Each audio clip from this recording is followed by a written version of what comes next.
Good evening. 2 days ago, the Georgia State Election Board voted in favor of opening up a bipartisan investigation into Fulton County, specifically the way in which they manage their elections. Meanwhile, over in Texas, after a standoff that lasted for 38 days, House Democrats have now officially returned to Texas.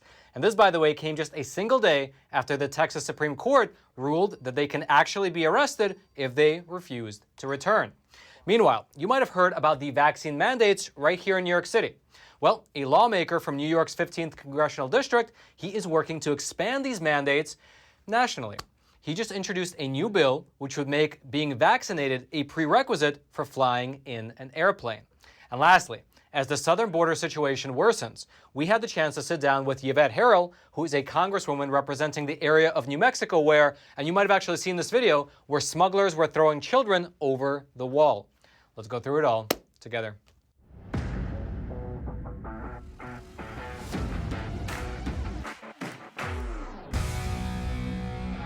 This is your daily Facts Matter update, and I'm your host, Roman from the Epoch Times. And now let's begin today's discussion over in Georgia. 2 days ago, the Georgia State Election Board has voted in favor of opening up a bipartisan probe into Fulton County, which includes, by the way, 90% of the city of Atlanta. Specifically, the Georgia State Election Board voted to appoint a bipartisan panel to review the management of elections over in Fulton County.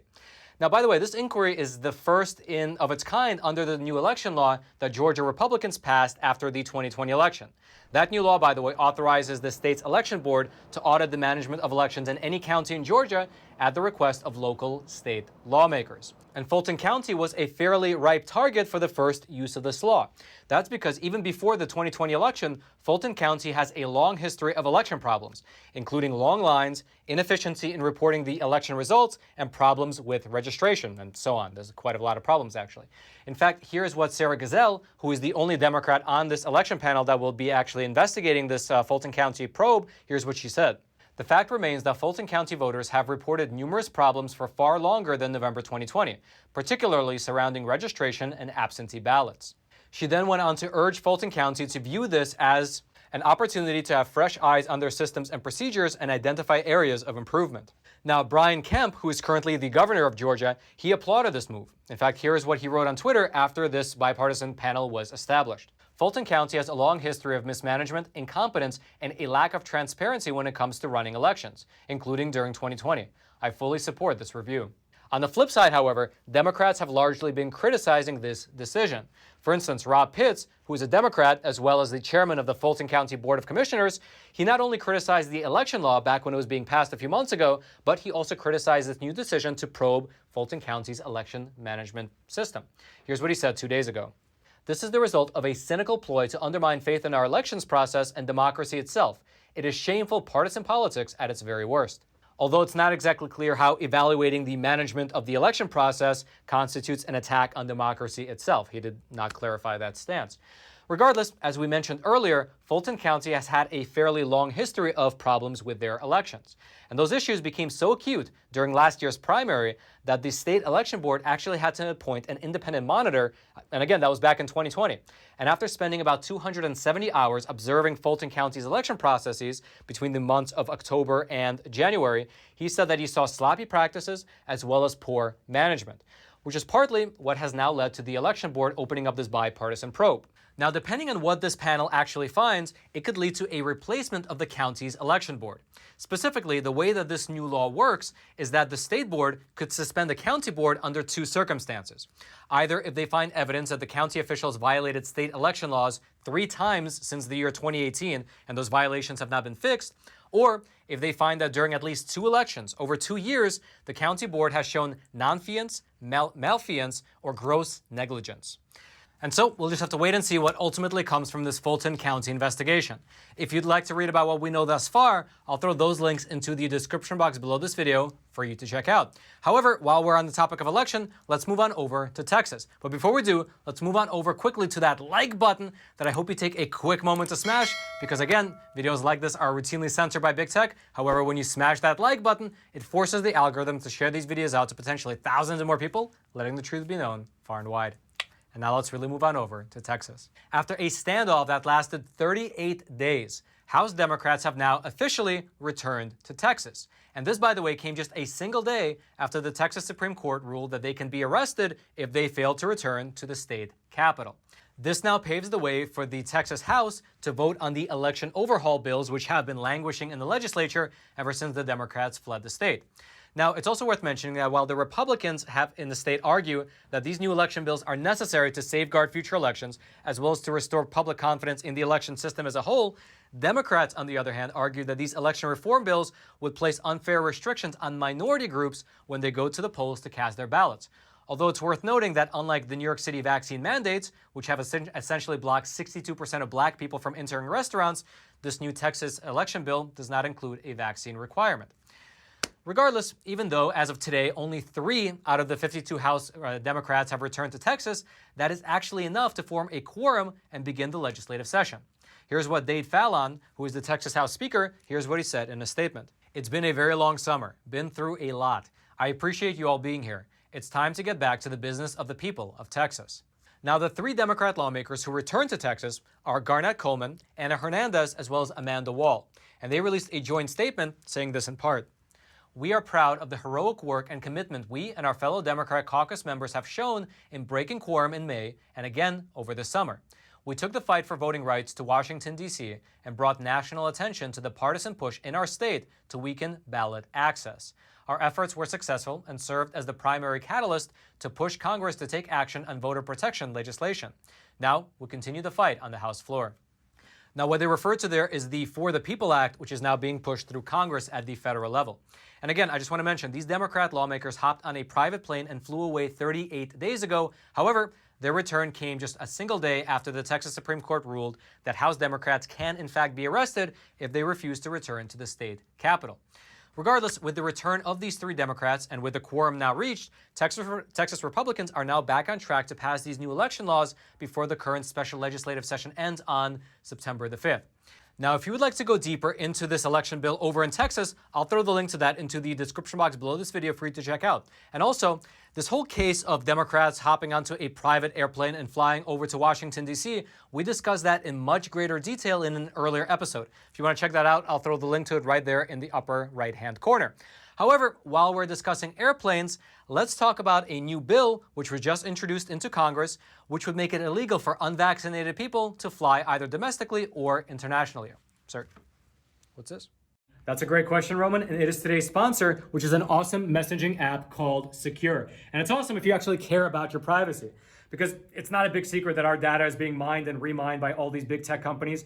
And in the year 2020, over 155 million Americans, likely including you and me, were affected by data breaches. And by the way, that's only what's publicly known. However, with Secure, all that stuff that happened in the past, it's in the past because your emails and messages moving forward can remain private. That's because they have their servers and data centers located right here in Kabul, Afghanistan. No, I'm just kidding. They actually have their data centers and servers here in Switzerland. Now, why does that matter? Well, Switzerland has some of the strictest data privacy laws in the entire world, and they're not subject to the Cloud Act. And if you want to know what that is, head on over to secure.com under their FAQ section, and they explain exactly what that is. Now, the thing that I love most about them is that they don't collect your phone number, they don't collect your private data, they don't mine your data, they don't collect the phone numbers of your friends and family. Instead, everything is private. And best of all, if your friends and family don't use the Secure app, it doesn't matter, because the way it works is all your messages are still routed through Switzerland and everything remains private almost no matter what. So head on over to secure.com and use promo code Roman to get 25% off. And the rates aren't even that expensive to start with. It's only $5 for the messenger and $10 for the email and messenger combo. And they offer a 7-day free trial. So head on over to secure.com, use promo code Roman to get 25% off, and now Roman in the studio, back to you. Now, while we're on the topic of airplanes, let's discuss a new proposal. You likely already know what's happening here in New York City. As of 3 days ago, you need to show proof of vaccination in order to go to a restaurant, a gym, or a performance. However, there is a New York representative who is trying to export this type of mandate to the rest of the country. That's right, Richard Torres, who is a congressman representing New York's 15th congressional district, he's a Democrat, he has just unveiled a legislative effort to ban unvaccinated Americans from taking either domestic or international flights. First of all, he sent this letter here to both the Department of Homeland Security as well as to TSA, making his point. Here's specifically what he wrote in this letter, quote, "Currently, the TSA mandates all passengers aboard a flight must wear a mask. I believe your agency should implement policies to require passengers who are eligible for vaccination to receive the COVID vaccine in order to fly. A June 2021 study by the Kaiser Family Foundation shows that if being fully vaccinated is a requirement to fly, unvaccinated people will be significantly more likely to get vaccinated. Now, in addition to this letter here, he submitted a complementary bill to the House at the federal level, which says this in part, quote, any individual traveling on a flight that departs from or arrives to an airport inside the United States or a territory of the United States is fully vaccinated against COVID-19. Meaning that if you are not vaccinated, you will not be allowed on an airplane, essentially. And again, this bill, if it passes, would be national legislation affecting all of America. And since he introduced it, the bill has already been referred to the Committee on Homeland Security, where Congressman Torres actually serves as a vice chair. And what's interesting to note is that this bill, actually this whole campaign with the letter and the bill, began just a few days after a former Obama official wrote a fairly controversial op-ed in the Atlantic, which called for a no-fly list for Americans who are unvaccinated. Here's what part of that article said. The White House has rejected a nationwide vaccine mandate, which was a sweeping suggestion that the Biden administration could not easily enact if it wanted to. But a no-fly list for unvaccinated adults is an obvious step that the federal government should take. And if this new bill actually becomes law, that might be what actually happens. Now, Congressman Torres actually had an interview with the New York Daily News wherein he explained his reasoning for taking these actions. Here's what he said. The TSA never allows people to enter planes or airports with a weapon, and the Delta variant is a weapon. It is a threat to everyone in an airport and everyone on a plane. And so we'll just have to wait and see whether this bill actually makes its way through the House, and then it'll have to make its way through the Senate. If you'd like to follow the developments surrounding this bill, you can do so by finding it. It's called House Resolution 4980. I'll throw a link into the full text of this bill, as well as this letter that was sent to TSA, into the description box below this video for you to check out. And all I ask in return is that you take a quick moment to smash that like button. However, let's now circle back and talk about the mandates over in New York City. One of our reporters here at the Epoch Times actually went around and spoke with the local restaurant owners in order to get their opinion about these vaccine mandates.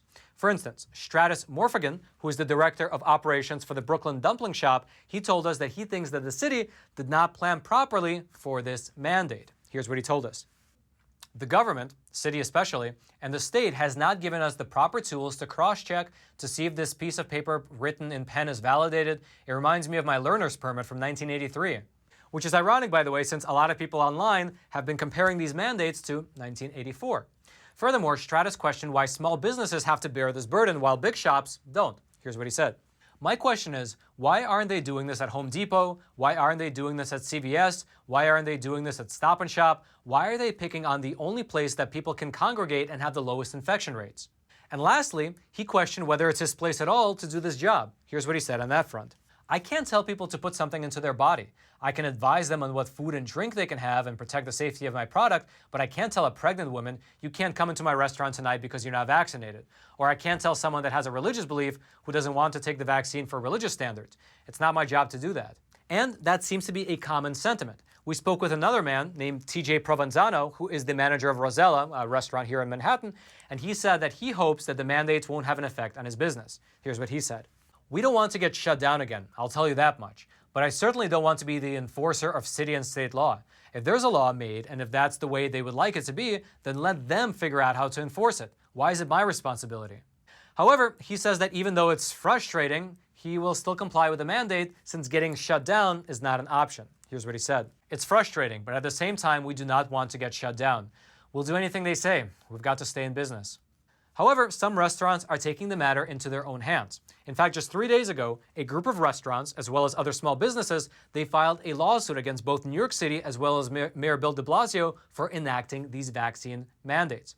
According to their 18-page lawsuit, which was filed with the New York Supreme Court, they argue that Mayor Bill de Blasio's mandate is arbitrary, irrational, unscientific, and unlawful. Here's what part of their lawsuit said. It is against certain religious beliefs to inject a relatively unknown foreign substance into one's body. By mandating such a thing, the mayor is essentially violating people's freedom of religion. Also, by mandating all employees of certain establishments to be vaccinated, while knowing it is against certain groups' religious beliefs, an argument could be made that the mayor is in essence forcing employers to violate Title VII of the Civil Rights Act of 1964. Furthermore, the plaintiffs argue that the mandate doesn't make sense because it targets some businesses, like gyms and restaurants, but not others, which they claim is a violation of the Equal Protection Clause. Now, we weren't able to get a comment from Bill de Blasio on this lawsuit. However, 2 days ago, he told reporters that he had tremendous confidence that his mandate is legal. Now, we here at the Epoch Times, we did reach out to the legal department of New York City for comment, but they emailed us back saying that they declined to comment. Regardless, if you would like to read more about what's happening here in New York City, I'll throw the links to both the lawsuit as well as all those interviews we conducted into the description box below this video, which is again right below that like button. I hope you take a moment to smash.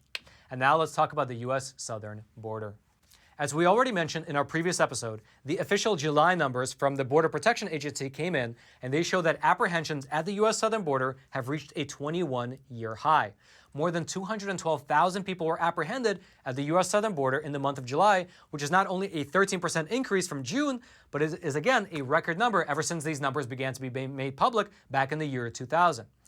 However, these types of numbers, this data, and these statistics, they don't paint the full picture of the human experience down there at the border. For instance, you might remember this video here. It was captured about 5 months ago back at the end of March, and it shows smugglers dropping young children over the border wall in New Mexico. Now, fortunately, those kids were picked up by Border Patrol and they were nursed back to health. But it just goes to show the kind of tragedy that's unfolding down there. And so, while I was down south, I took the opportunity to sit down with Yvette Harrell. She's a congresswoman from New Mexico, and that portion of the wall that we just saw, the one where the kids were thrown over, that's actually in her district. And so her and I, we discussed the situation as she sees it. Take a look. I find it fascinating that the Democrats are all about, racial justice, equality, all these things, but yet they don't want to talk about the 1 in 3 women and children that are being raped on the way up here. They don't want to talk about the sex trafficking. They don't want to talk about the children that are literally, and I'm sure you've seen the videos, that are being either dropped over the fence. That's in my district. It happens quite frequently, or the ones that are just being brought up to the edge of the Rio Grande, right where in New Mexico, Texas, and Mexico all intersect. And leaving these kids in the dark of night, 3 and 4 and 5-year-olds, they don't want to discuss that. They only want to talk about what they want to talk about in terms of driving the narrative, and that's why I think it's so important. And I'm very thankful for this opportunity so people can understand there is a real problem. I mean, these are children that are being dropped off at our borders. The Democrats don't want to talk about it because it doesn't fit their narrative. And with the mainstream media not talking about it in the way that it needs to, very openly and very honestly, I mean, this entire process, it's cruel. It's cruel for the families, the kids that are coming here illegally, because a lot of them don't even understand what they're doing. It's costly to the American people, and it's very cowardice that our administration wouldn't take the upper hand, admit that they made a mistake by opening the border. But here we are with the numbers coming through every month. There's another increase. We're at 20-year highs right now. Our country cannot sustain this, and quite frankly, we cannot afford this. And I've read reports of border towns that have a high percentage of the immigrants who are being housed there for as they're getting processed.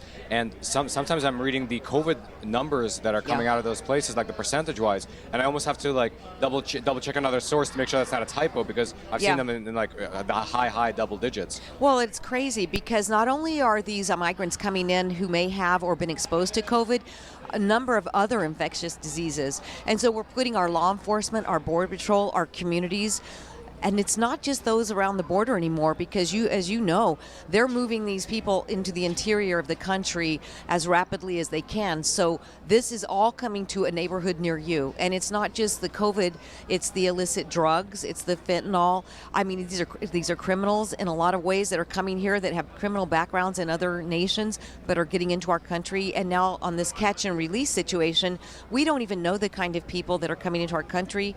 We are now seeing an uptick in the COVID cases, and of course the drugs. I mean, we could do a whole program on just the illicit drugs, the fentanyl that's coming up through our southern border. From your perspective, from being inside of Congress, a number of people I've spoken to, they mentioned that people are getting flown into the interior of the country, but a lot of people also say that nobody knows where these people are going. That's right. Is that the case, even from your perspective of being inside of Congress? In fact, what's really interesting is I've been down to the border 5 different times. I have gone down. In fact, I think I mentioned earlier, we had taken a CODEL of the Oversight Committee down to the border, but we went to one of the plants where they're keeping the kids over at Fort Bliss in El Paso, Texas. So they're taking these people to the processing center, then moving them out out very quickly. But in this Health and Human Services, I call it kid camp because it's a huge tent. There's about 4,500 children in there, unaccompanied minors, that are being moved into the interior every month. They're moving them out that fast. They're not doing background checks. We don't know if these kids are going to people here legally, if these are real sponsors, if these are cartel. I mean, and we don't even know where all they're going. But all of this is at the expense of the taxpayer, and that's what is a shame. The amount of money that's being spent to not only house these kids, feed these kids, medicate these kids and the families, and then move them into the interior. Remember, any transportation costs are on the backs of the taxpayer. Yeah. Is there no remedy for at least the transparency side of it? Because it seems like they're getting bused or flown in, and nobody knows where they're going. Yeah. What's the justification for it? Is it like privacy for them? Or? I think it's more about the Biden administration and the department's not willing to say we have a crisis. This doesn't even have to be happening. If we would have seen the policies under the Trump administration that were working, like the Remain in Mexico and the Title 42, we wouldn't even be having this issue. But obviously they refuse to acknowledge. In fact, I actually sent a letter to Vice President Harris inviting her to New Mexico so she could see the reality we live in. But you're right in that there seems to be this shroud of secrecy that we can't find out where all these people are going. And I obviously fly back and forth from D.C. back to my district all the time. Inevitably, on almost every flight I'm on, you'll have a number of people with their, the manila envelopes. They don't speak English. They're going somewhere. And a lot of what people don't know is these non-governmental organizations, NGOs, are getting paid a lot of money to help facilitate these families and these unaccompanied minors. But we don't know where all they go. But we know they are going throughout the interior of the country. Now, if you'd like to watch that full interview between her and I'll be publishing it over on Epoch TV. And now lastly, I'd like to make a small announcement similar to what I made in the last few episodes. If you still watch television, like over-the-air or satellite, sitting in your living room around the couch with your family and friends watching the tube, well, I have a very cool announcement. Because our show, Facts Matter, is now available on television, specifically on NTD. Now, NTD is an awesome cable news network. They're actually a sister media to the Epoch Times, and they report the news in a solid, professional way without all the spin and false narratives that you get from the mainstream cable news networks. They're a great alternative to the CNN, Fox News, CBS, MSNBC monopoly on news, and now you can catch our program, Facts Matter, on their 7 p.m. Eastern time slot. Now, as I mentioned earlier, they are still growing. Currently, you can watch them over the air in 32 different states, but they also have coverage on both Roku and Apple TV, so you can watch them over Wi-Fi. If you'd like to see how you can watch them, whether they're carried by your cable provider, you can do so over at ntd.com/TV. I'll actually throw a link to it in the description box below, or you can just go on over to ntd.com/TV. And again, if you go there, you type in your zip code, and you find that your cable provider does not carry them, well, you can call up your cable provider or email them and say, hey, listen, you should carry NTD. I'm looking for it. And they actually do take those things seriously. They do take those requests into consideration. Again, that link will be down in the description box below. I hope you check it out. Now, lastly, if you haven't already, smash that like button for the YouTube algorithm. Subscribe to this YouTube channel in order to get this type of honest news content delivered directly into your YouTube feed while YouTube still allows it. Also, if you're already subscribed, hit that notification bell. That way you'll be notified of any new videos as we publish them. If you have an Instagram account, follow me at Epoch Times Roman. I publish behind-the-scenes research as well as spicy memes.